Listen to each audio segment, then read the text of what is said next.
One of the great moments of LeWeb that had stopped for a year because Gary could not make it is Gary Vaynerchuk. That doesn't need much introduction and doesn't need any preparation from me because he's going to drive everything. I'm just going to take questions from the room and have fun with him. So Gary, are you here? Can you join me?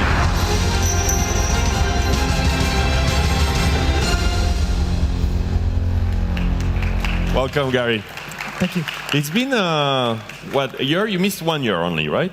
Maybe two. Two? We missed you. Hello, Paris.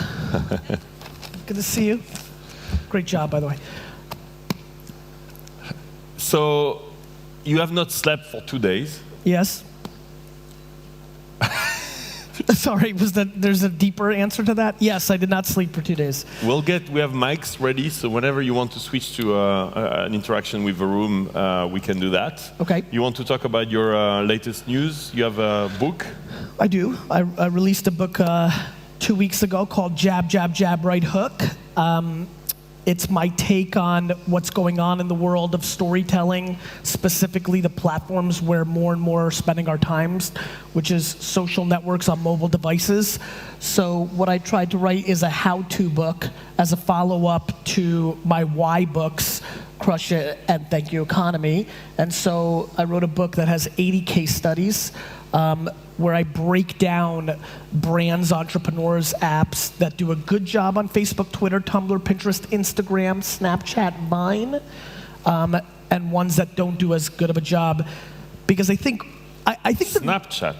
Yeah, well, Snapchat. Brands on Snapchat? Oh, absolutely. I think right now Snapchat is one of the most successful marketing tools for me personally with my brand, because I think the biggest thing that people are misunderstanding about Snapchat. Would you like one of us? No, thank you.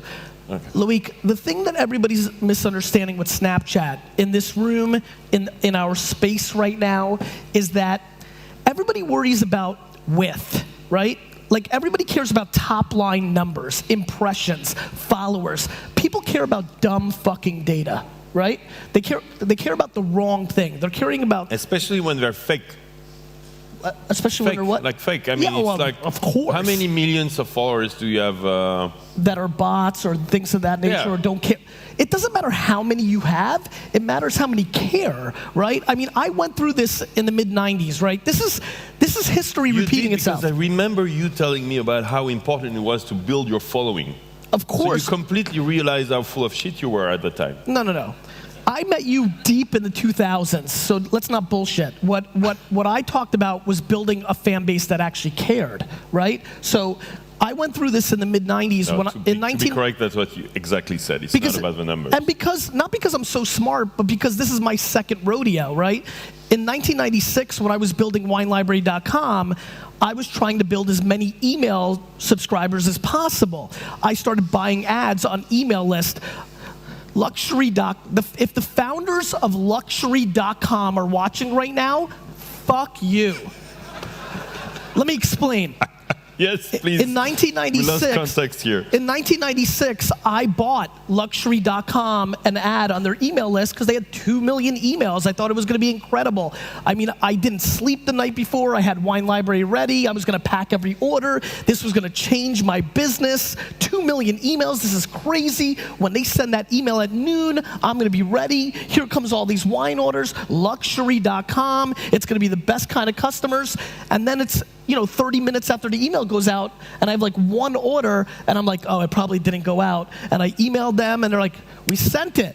And I was like, shit. And literally at that point, I understood that it wasn't width, it was depth, right? And so by 1998, I cared about open rates and click-through ratio and things that actually mattered. And so as Twitter came along and as people in this space I started getting out there, I wasn't worried about building my Twitter following top line. I was worried about people actually caring. Vayniacs, people that watched, because at the end of the day, that's what matters. What Snapchat is doing, everybody, is very simple. It's not about how many impressions you get, it's how much attention you get. The one thing everybody in this room is tied by, no matter what you do in this room. If you're a journalist, B2B, conferences, sell wine, B2C, startup, app developer, I don't care what anybody in this room does or watching at home on live stream, the number one thing we all have to do is tell our story to somebody along the path of them making a decision. Before you tell your story, you have to have somebody's attention. And what Snapchat does is it gives you the attention. I've not been able to make something trend on Twitter for 4 years. Once famous people actually started coming on, my days were over, right? You're trending right now. LeWeb is '1 Twitter trend. No, I'm talking me. I don't give a fuck about you. Me. I was unable to make anything trend. You know, back in 08, 07, 09, I could make things trend with a tweet, blah, blah, blah. The first time I've been able to make something trend in the last 3 years was this August when I sent a Snapchat to 4,000 people. How can you send a Snapchat to 4,000 people? Hustle. It took me 49 minutes to select every person by hand. Not this bullshit update product they have that's called Stories that suck shit. Yeah, no one uses that. Shit. Right? They'd like people to use that. The single reason I thought Snapchat should at least consider to sell their company for $3 billion was because how shitty their update was the last time around makes me question if there's any real product people there. I mean, I love the company. I fully believe that they've figured something out. I believe the attention matters. I love it, but that last update was shit. So they lost $1 billion in valuation. Well, no, I mean, it just scared me, right? I've been so bullish on it. I've been putting my ass on the line about this is a very important platform, and they've let me down a little bit. But I hope Evan and team figure it out. But Gary, so most people here in the room, who has used Snapchat in the room? Yeah, you got caught. You got caught. Admit right now that you got caught. You didn't expect that many hands to go up. Admit it. Look in the camera and say you were wrong. Where is it? I was wrong. No, that was the wrong one. Let's clap that up. That you've never seen before. First time. That's inaccurate, actually. I screwed up many times on this stage. But let's talk about it for a second. It's about attention. And so I took a picture of myself holding up a bottle of wine with a hashtag. And after those 5,000 people, in 2 seconds, a ton of them posted that picture on Twitter with that hashtag, and I was able to make it trend. And what it taught me was the lesson I learned in '96 about open rates and conversion, which is it doesn't matter how many, with my 1 million followers here, or my 2 million on Google+, or this, that, and the other thing, the 5,000 on Snapchat are real, and more importantly, are paying attention, are really focused on it. And I think, in general, everybody in this space, when I mean this space, I mean this whole tech thing that we're all a part of, if you're smart enough to be in this room or watching right now, we need to start caring a lot more about the depth of our relationships, our customers, our opportunities, and not the width. Because it's the same, looks like you have a few fans over there. Yeah, I like this corner. Would you like some of us to... most brands just care about the audience. Right, they still buy how many visitors? Well, brands have, listen, so let me, most of you don't know who I am. I run a social media creative and strategy shop now called Vaynermedia. That's the plug, right? What's that? That's the plug? I'm sorry? You asked me about a plug that we should put on the... Oh, no, I mean... This is wrong, I'm just... You know, Vaynermedia is... Tell me about your business. My business right now, so I have the wine business that some of you know, WineLibrary.com, that runs itself. And then I spend all my time now on Vaynermedia, which is a social media strategy and creative shop. So we produce content. So you monetize your knowledge, basically, in yeah, turning it into helping brands. It started with me. We're now 300 people. We've gone from 300 people? We've gone from 20 to 300 in the last 24 months. So I've been operating, right? I've been head down building another business. And now it's much more analytical, and there's other people with brains, and we have a real organization. And so you consult for brands? Is that your model? No. That sounds like an agency. No, we are an agency. We're very unattractive. No VC thinks I'm cool. It's very unattractive. There's no big multiple on the EBITDA, but we make a fuckload of money. It's weird. You mean profit? Yes. Profit. Right, with nice. no funding. It's a strange new concept. It's called profit. Gary, that will not take you to $4 billion in valuation, though. Right, listen, I'm not going to sell for 40 billion, but more importantly, I'm grooming talent. I'm building an actual business. My brother AJ is my partner. He got out of college. It was very important to me that he learned how to run a P&L and not raise money. So we built a practical business. Well, thank you. You know what? I fucking love Paris. You guys are clapping at the right shit. So we built this company. We do strategy and creative. What I mean by that is when we land a new client, like we just did with Mountain Dew or Dove soap, or these big brands I work with, GE, we walk in and we actually ask them, what do you want to accomplish? Like, what is your business objective? And what we then do is decide which platforms that we think are the most lucrative to convert that. But let's face it, most brands are totally boring online, right? Absolutely boring. No. And most people and brands and like everybody sucks. Right? Like 99% of the shit that's in stream now is garbage. Because marketing sucks, and all they want is to promote their crap. Absolutely. But not only marketing, people. Like, most people suck because they just want to promote their stuff. And that's how do we fix that? If I'm a sucky brand, I am a I don't want to piss off anyone here. You better be careful because everybody is a sponsor of this fucking conference. What brand can I quote without, upsetting anyone? A toothbrush brand. So listen. Let's say I'm a toothbrush. No, but that's a good example because no one cares about a toothbrush, right? Well, nobody cares about a smoke detector, but the last fucking guy figured it out, right? So I think what it comes down to is this. We should do connected toothbrushes. Of course. Listen. Yes. Listen. My toothbrush would be texting me right now, like, get to the dentist, asshole. It's gonna happen. The reason I came up with the title of my last book, Jab, Jab, Jab, Right Hook, is to fix this problem. I want to start this dialogue, which is give, and then ask. The reason I've been able to build businesses is I don't think I'm entitled to anything. I actually think that's the biggest problem we have right now. This level of entitlement, just because you launch an app doesn't mean you're going to get users or you're entitled to it. So my big belief is that you have to give, and then you have the permission to conceivably ask for the conversion, the right hook. And you were in the plane, but Evernote, Phil Libin was there, was explaining just that. He says, I've been giving for 4 years. Evernote has been free, then we did premium, like $5 a month. That's right. And now he sells products. He sells scanners and stuff. Guys, in life, the best way to get something is to give something first. You have the leverage. I don't understand how people don't understand this. Now, I understand why it happens, because a funny thing happens in the game that we all play in. In a world where you raise money, you're against the clock.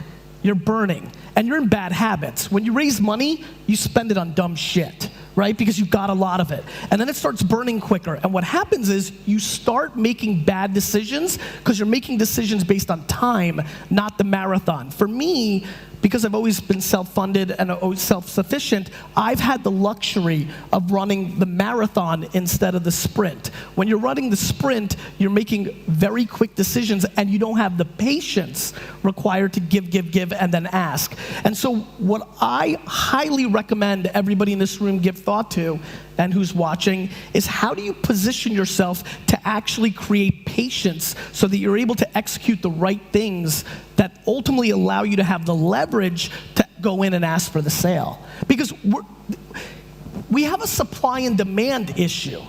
We have a major supply and demand issue. We live in a world now, I don't know if you heard about it, but there's this new thing, it's called the internet, right?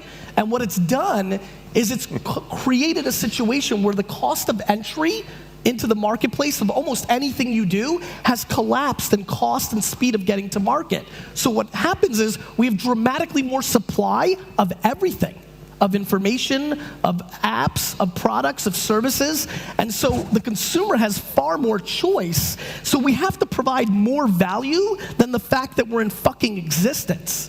And so that requires giving up front, and that's something that I think most people are uncomfortable doing, and or the fact of the matter is, most people are wired and have the DNA of worrying about what's in it for them and not what's in it for their consumers or partners. How do you build a following on Snapchat? I leveraged my other platforms. Wasn't one by one? Well, I leveraged my other platforms because I have followers everywhere else. I mean, you know, I don't know if this slides up. It's not, but like... It was. A second ago. I mean, it was. you know, forever, I always put my Twitter and Facebook handle. I think it's kind of interesting that I put my Snapchat handle. It was... It's back. No, I want you to see. I didn't think that we were going to... I didn't know what we were going to talk about, but I asked Backroom to put it up there because I want to build it up. I'm tweeting it out. I'm Facebooking it out. I've emailed it out. I want to build it up because that's where my depth is coming right now. But what's the value of doing a Snapchat for you? Because it's temporary. You know you have the attention. Does it tell you how many? Nothing, Loic, nothing is more important than the attention of the end user. Nothing. The attention of the end user is the cost of entrance to accomplish anything. And so the attention on Snapchat is coming that if you don't watch it now, it's going to be gone forever. That's right. Do you think that's an interesting model? Like Guy Kawasaki, who might get a little old, I think. Sometime, I don't know, I'm just kidding. But he was saying, I'm posting 4 times on Twitter now. He was repeating the messages. You know what he does, right? I think that's an interesting strategy. In 2013, that's the opposite. In 2013, I've posted the same message on Twitter more than once for the first time in 7 years. Because I agree with Guy, the stream is so busy that if you have something you want to say, you have to be strategic. And I think, and listen. But you gave up doing that? No, I didn't do it from 06 to 2000. You do it now? I do it now. So you spam the stream as well? I don't think it's spam. I think that's your funny way to make a joke. I think what I'm doing is when it's 9 o'clock in the morning Eastern time and I want to say something that's important that day, I'm smart enough to realize that it's 6 o'clock in the morning in San Francisco and I have a fan base there and I need to wait. And if I am a loyal follower of yours and I read the tweets from Gary Vee, I see 4 times the same crap. Yes. That's horrible. I understand. On the flip side, the reality is the stream has become so busy that I've looked at my data and my feedback that people are missing it enough, and not to mention, it's so fast. Everything is microseconds that you're not so fucking devastated that you're seeing something a second time. It's not the end of the world that I saw a fucking tweet a second time. Not to mention, given the fact that I try very hard to provide value and respond to everybody at scale and put out good content, I'm putting out value. It's not about how many times you say it. Listen, somebody might be following you, Loic, and you don't put out any good fucking content, so it's a complete waste of time. It could be. Could be. Right, I mean, but listen, it's open to the room. We're having a little bit of fun, but the truth is the truth, right? The fact of the matter is that if you're putting out quality content, you're probably less upset that you saw the same quality content twice versus 10 pieces of content over a month from somebody who's bringing you no value. At the end of the day, this is all about value. It's about value, right? You're either entertaining people, right? You're either creating a utility. I mean, why did Instagram really work? It wasn't a social network. It made us better at taking photos, which we care about, and that utility made it extremely popular, and then all the other layers came in. So you can either be a utility, you could be escapism, because all of our lives are busy and intense, and we need a little bit of escapism, or you could be entertainment. And if you don't understand that, just look at the front of your phone. I promise you, the things that are on the front of your phone sit in one of those 3 categories. And the front of your phone, what is on your home screen on your phone, is the single clearest gateway into the psychology of what human beings care about in today's society. Wow. Oh yeah, I can be smart too. I can be entertaining and curse, but I've got some thoughts. Would you like to keep talking alone, or should we... No, I enjoy our conversation so much. Me too. I am actually trying to piss you off, and I failed so far. You're like so mellow and nice. And I'm a new Gary Vee, Loic. Yeah. You're like, I mean, you would have been upset at me already 3 times. I'm old. Your hair is gone? Well, Talk to me about it.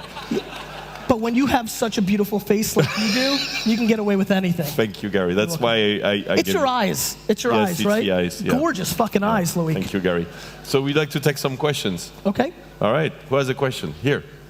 Because that's why they came for, like not for me asking stupid questions. Let me, excuse me one second, my friend.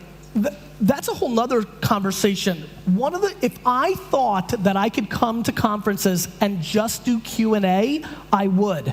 If I was known enough, or if I didn't think people thought it was lazy. Because I actually think, back to what I just said earlier, which is value is what matters. I think at a conference, the content, you can go home and watch anytime you want in your underpants, right? You know, that is amazing, what you just said, because we put everything on YouTube, live, and we post it all on YouTube, everything for free. The content is there, right? And unfortunately, 90% of the people that speak give the same fucking presentation for 3 years, right? So you don't need to see it more than once.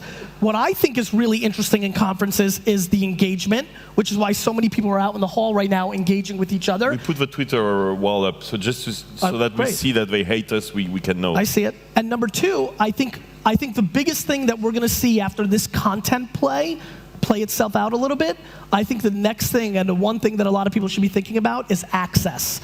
I think access is an incredibly high value proposition, and that's why I want to do Q&A right now. We actually get to engage during this limited time. It's the access. Yet you don't take the questions. Yeah, so it's a very valid point. Keep talking, it's good. Yeah? Yeah. Okay. Hi. I don't think we need a connected toothbrush. You're eating too much chocolate, Loic. Yeah. We saw that. No, I know.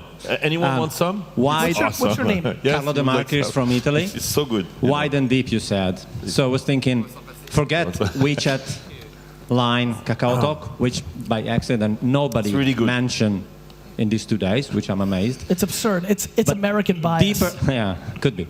Deeper than WhatsApp. I can't imagine something deeper than that, but you see a way for brand to enter that space at the moment.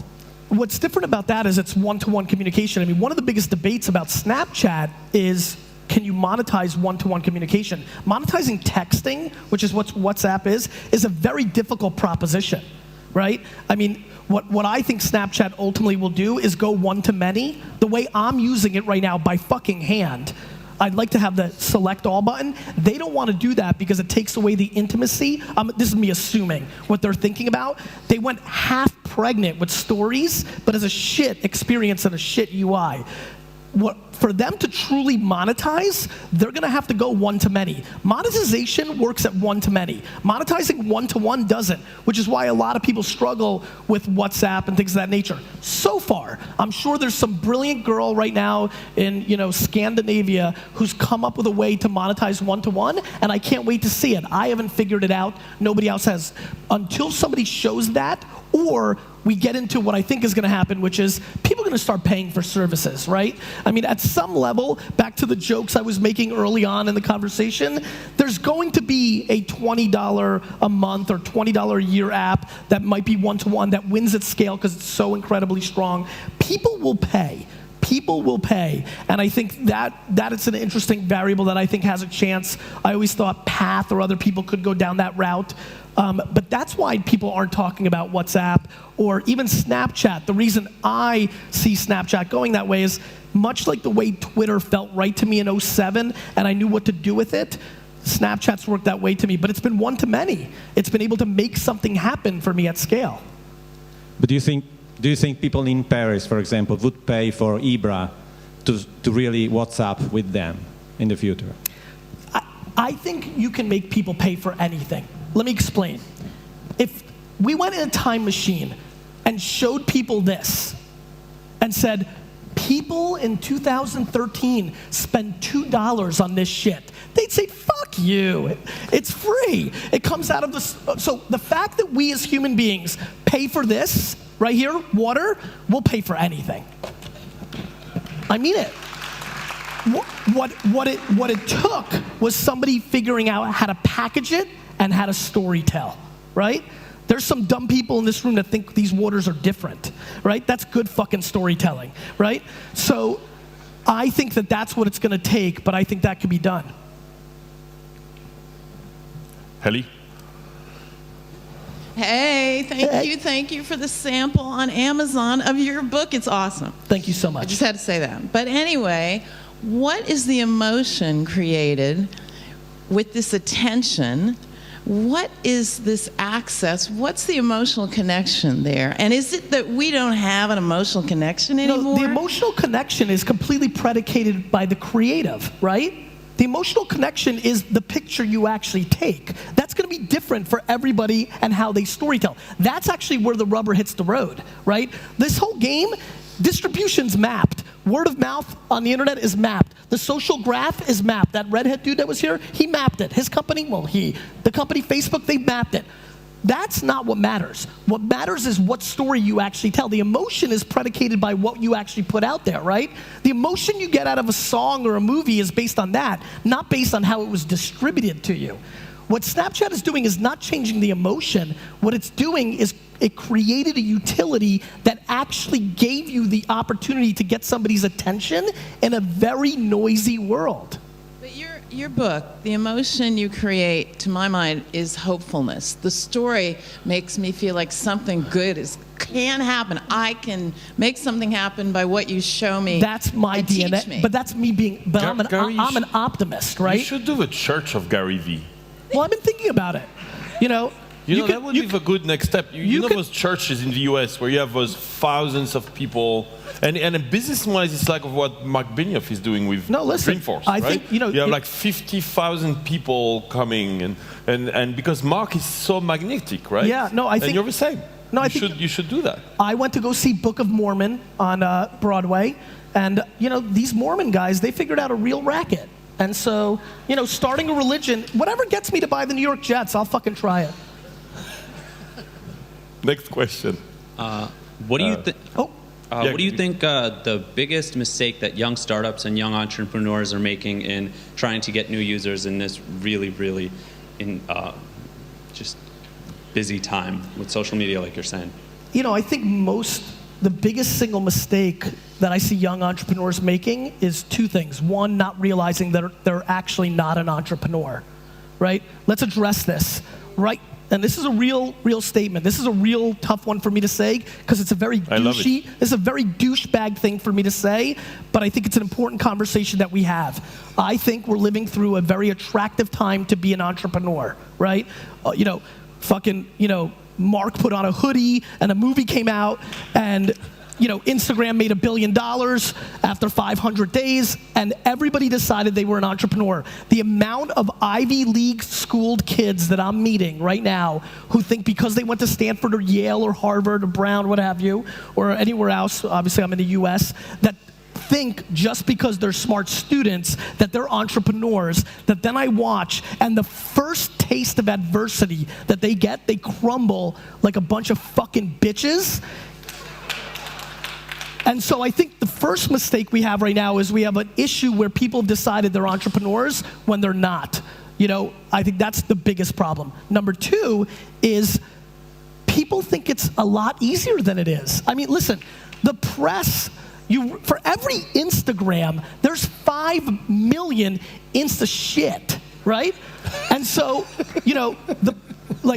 I think we're not in a bubble financially because we're living. We're not. I don't think so. Let me explain. Facebook, $120 billion, and Twitter, $20 billion.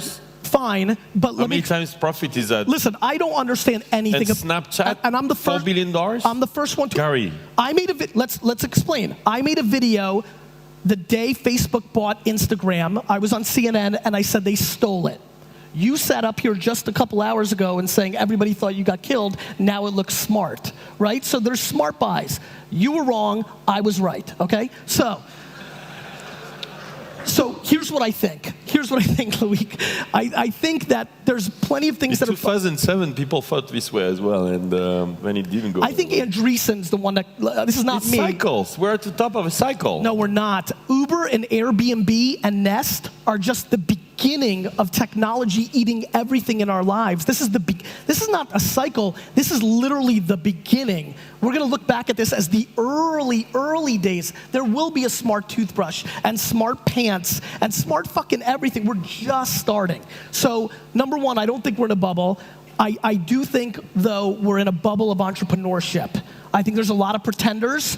And there's a lot of idiots like me that are angel investors who, what we do wrong is we see some kids come in with a great idea or a decent idea, and we think about how we would build it as operators, and so we invest not realizing they can't operate.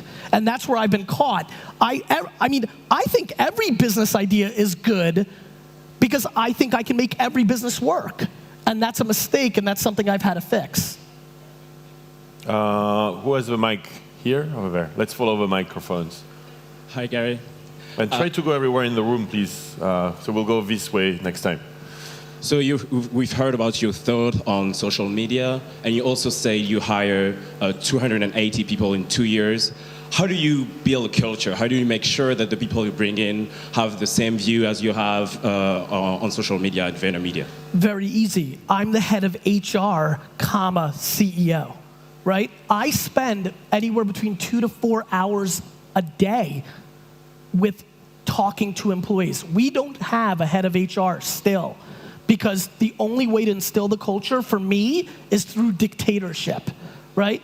So I want them to have a sense of values. And listen, we're a very interesting company. I tell everybody, I value how you care about the other boys and girls in this company more than how skilled you are. And people think I'm joking because it's a nice thing to say, but then it doesn't get executed. It gets executed in my building. We've fired some of the most talented people because they weren't willing to be the culture fits that I want. Because ultimately, I want to do for VaynerMedia what I did with Wine Library. The reason I was able to leave Wine Library and that $60 million business is because the culture was set and it didn't collapse with me leaving, and it's a true family. I want to be able to continue to do other businesses, so I'm okay with not letting it get too big or as big as it can be up front. Back to what I talked about earlier, which is I'm constantly in marathon mode, not in sprint mode, so I'm willing to leave $20 to $50 million on the table with this company because I'm spending way more time than I should as a CEO on HR issues because it's going to pay me dividends in 10 years. It's like the same old story. It's like parenting. This is all like parenting. You know, when your 15-year-old comes home high and smashed the car and all fucked up, and you grab your spouse and say, honey, we've got to talk about the kid, it's over. You should have talked about the kid when the kid was 5, 6, 7, 8, and you didn't give a fuck and you were going on vacations or work too much. This is about parenting. You've got to put in the work in the first 10 years to get the dividends in the back 10 years.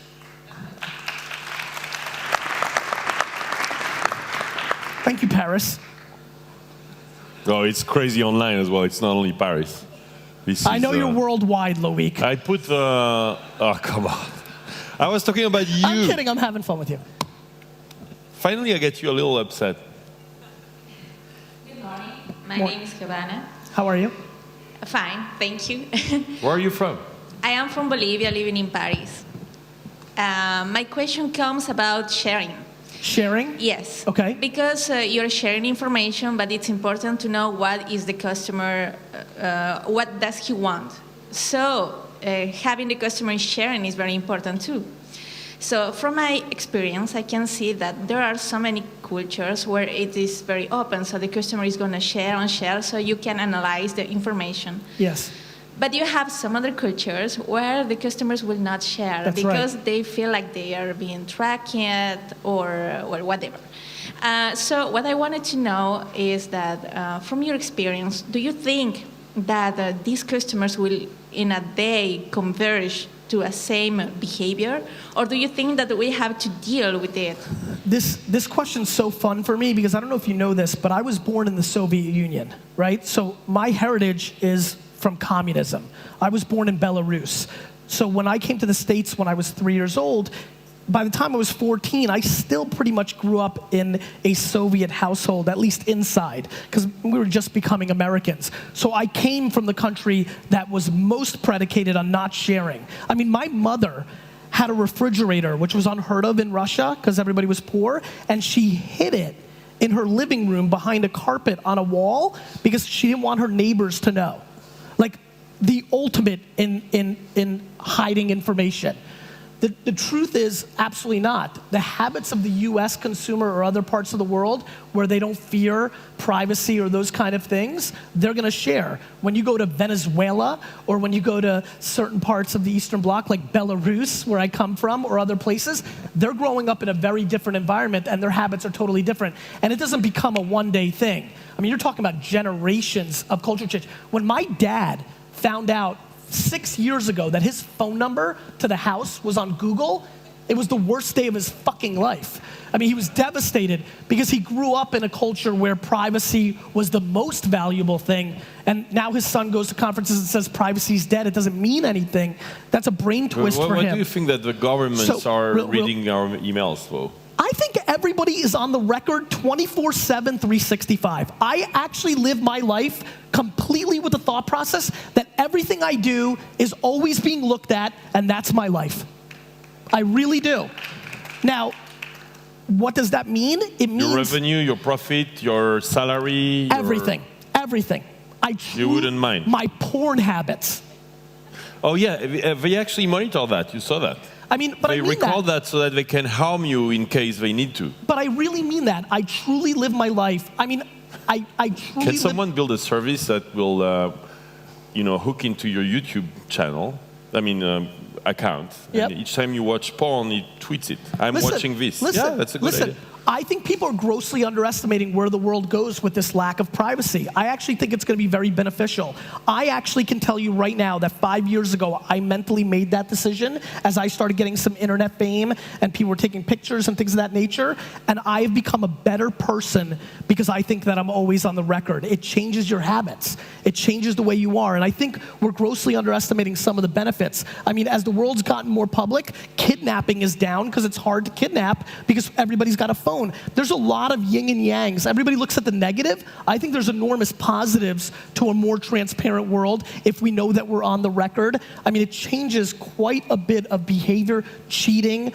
There's just a lot of variable changes. I think depending on where you live, you're going to act differently.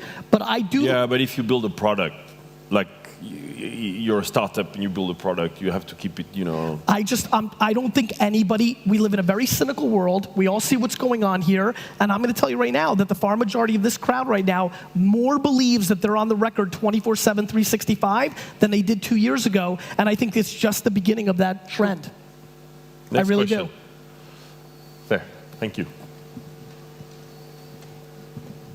Hello, I'm Geneviève Petit from Paris. Hello. Be careful with Geneviève. I'm not scared. So the end of privacy, as you tell us, is also the beginning of totalitarianism in history times. What do you think? Yeah, very honestly, I haven't thought about that all the way through, but I think that's right. I mean, listen, we are grossly underestimating what's going on right now. This room and everybody watching, we're like the people that know what's going on, right? And every one of us, including me, who prides himself in understanding consumer mental behavior of what happens, all of us, including myself, are grossly underestimating what's happening. I mean, when everybody freaked out when Amazon showed the drones, I watched all the feedback. I'm like, what do you guys think? I mean, listen, we're all gonna become fucking robots, right? Google Glass, that's preview shit. I'm gonna put shit all on, we're gonna be fucking robots. And I mean that. I think, listen, if we dropped a fucking caveman in the middle of this room right now, he'd be like, fuck, we evolved, right? I think we are dramatically underestimating the culture shifts and the human shifts that are really coming. And I think the companies that are the most interesting to me are actually Uber and Airbnb and Nest, because they're giving you a preview of like the real world. A lot of it in the last 10 years has been very contained to the digital world. I think our real world is starting to really be, dramatically shifted and intertwined. And I think that's one of it. I think it's what we consume. Bitcoin. How about Bitcoin? Bitcoin is so confusing to me. I'm just not mathematically smart enough. But Yeah, I mean, Bitcoin's incredibly Is it like interesting. Napster? It's the first version of something disrupting everything, I mean, but illegal, that I it's going to die. And then the next one. I thought Facebook credits was going to change the world. For all my predictions that have been right, go watch my keynotes 2 years ago. I said all of you would use Facebook credits all the time. To me, at some level, that was a preview to Bitcoin. I think Bitcoin's massively interesting. I don't understand it. I really don't. Just because I don't understand currency and I'm not mathematically smart enough to talk on this issue and haven't done the homework. But yeah, I think it's that kind of stuff. I mean, I'm completely convinced that all of us in this room will be flabbergasted what the world looks like in 15 years. Flabbergasted. Next question. Here, thank you. Hi, my name is Darko. I come from Macedonia. You said brands have stories. We all have to have good stories. At Vaynermedia, do you help brands develop their story or do you create stories for them? That's a great question. Thanks. What we do really well, so the answer is both sometimes, but the truth is, this is where I think people get confused. You know what we're really good at, what my new book's about, and what we do at VaynerMedia? We tell stories contextually to the platform they're in. Meaning, I almost called the book slang marketing. Meaning, if you want to promote on Tumblr, you better know how to make animated GIFs. If you want to play on Pinterest, you need to know what an infographic is. You also have to respect the psychology of the end consumer. So a lot of people in this room, no matter what you do, you're using social networks as distribution to somewhere else. Most people here, and I was watching all the LeWeb hashtag work, most people here use social networks as modern day email services. They blast out awareness to something else. They use, and they put a link and they drive you elsewhere. I believe that is the biggest misnomer around social right now, that people are underestimating storytelling within the platform, right? Can you teach us? Yeah, so if you are not animated GIFs do 700% better on Tumblr than a picture for certain brands. So you should do more of that. That is the slang of Tumblr, right? The proper use of hashtag. The amount of people here that want to create their own hashtag and start a hashtag or get their brand or businesses or apps hashtag trending when they have no fucking chance versus looking at the 10 hashtags that are actually trending and looking at them and trying to be creative to take one of them and still tell you what they want to say by using one of the hashtags in there. That's a tactic that we see over 2,000% higher engagement and awareness by using a hashtag that's already trending and being creative how to put it into your copy instead of you thinking how to do that, right? Psychology. A 28-year-old female that's on Pinterest, that's on Facebook at the same exact time, has a very different psychology. When she's on Pinterest, she has intent to buy or aspiration to buy.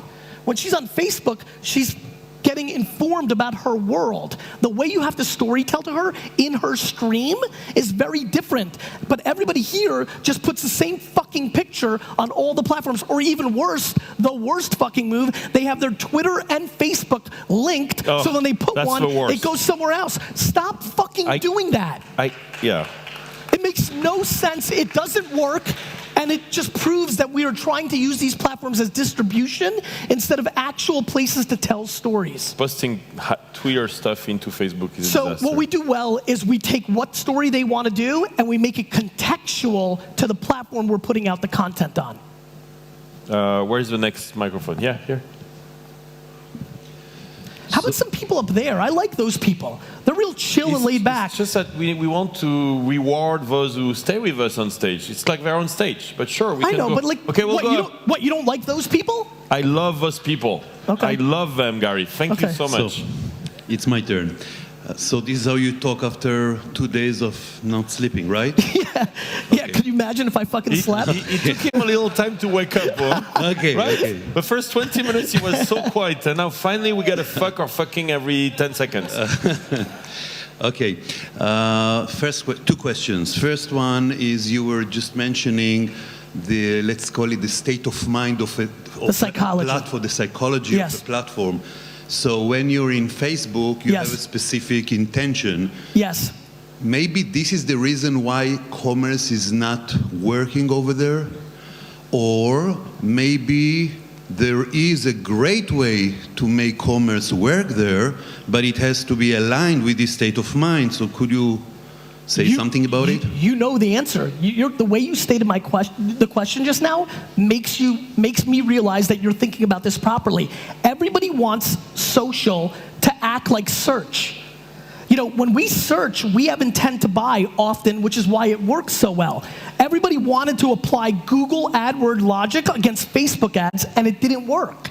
So you're absolutely right. Not to mention, the other reason social is different than other things in commerce is social is truly human. All the cliche things that me and J.O. over there and everybody else has been saying for a long time, they're true. It is human. You have to be authentic. Could you imagine hanging out with somebody who tried to sell you something out of every time they ever talk to you? You're not going to convert.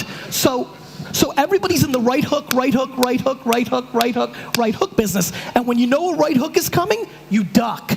So on social, the pattern is jab, jab, jab, right hook. Give value, give value, give value, and then ask.